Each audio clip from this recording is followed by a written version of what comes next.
शेंडीने गाडी ओढून फेडला नवस, इच्छा नागी येथे महादेव यात्रा भक्तिमय वातावरणात संपन्न। एबी न्यूज मराठीकरिता विश्वास कुटे, वाशिम। मंगळूरपीर तालुक्यातील शेलू बाजारपासून सुमारे 2 किलोमीटर अंतरावर असलेल्या श्री क्षेत्र महादेव संस्थान तीर्थक्षेत्र इच्छा नागी येथे दरवर्षीप्रमाणे यंदाही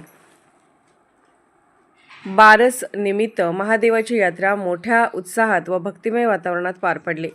या यात्रेसाठी परिसरासह दूरवरूनही भाविकांनी मोठ्या संख्येने उपस्थिती लावली होती। यात्रेनिमित्त हरिभक्त पारायण विष्णू महाराज राऊत यांच्या वाणीमधून श्रीमद भागवत कथेचे आयोजन करण्यात आले होते। या भागवत कथेला भाविकांनी मोठ्या श्रद्धेने प्रतिसाद दिला।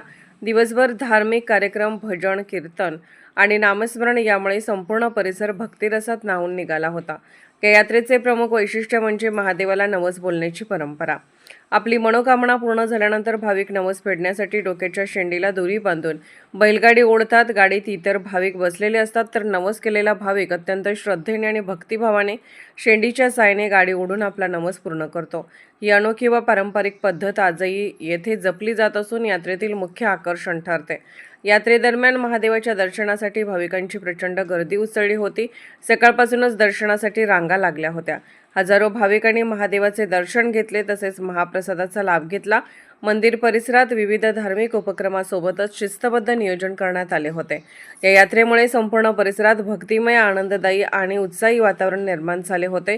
श्रद्धा, परंपरा आणि भक्तिभाव यांचा सुंदर संगम अनुभवायला मिळाल्याने ही यात्रा भाविकांसाठी विशेष ठरली। इथं महादेव संस्थानच्या यात्रेच्या निमित्त सर्व काही जे नवस करणारी जी मंडळी असते त्यांच्या जे काही अपेक्षा असतात महादेवाकडून ते पूर्ण झाल्यानंतर जी गाड्या ओढण्याचा त्यांचा जो कार्यक्रम असतो, जे काही भाविक भक्त गाड्या ओढतात नेहमीसाठी, तर ते पहिल्या वर्षी 5 गाड्या असतात, दुसऱ्या वर्षी 7 गाड्या असतात, तिसऱ्या वर्षी 9 गाड्या आणि त्याच्यामध्ये भरगच्च बसलेली मुलं असून सुद्धा ते लोटतात।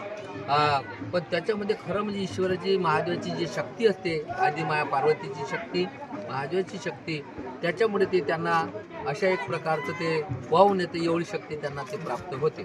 तर त्यांचे ते जे महादेव आहे, पार्वती आहे, ती त्यांची इच्छा पहिले काही त्यांचे जे म्हणणं असते ईश्वराबद्दल ते पूर्ण झाल्यानंतरच हे गाड्या उडण्याचा ते कार्यक्रम करतात।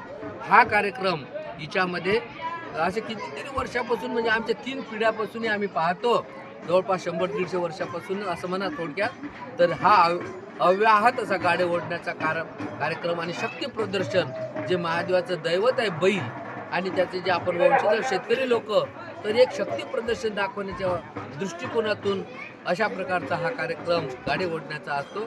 आणि ईश्वर सगळ्या ते गाडी ओढणारी जी मंडळी असते त्यांचं पूर्ण मनोरथ पूर्ण करते। अशा प्रकारचा भव्य दिव्य कार्यक्रम 150-200 वर्षापासून या गावात सुरू आहे।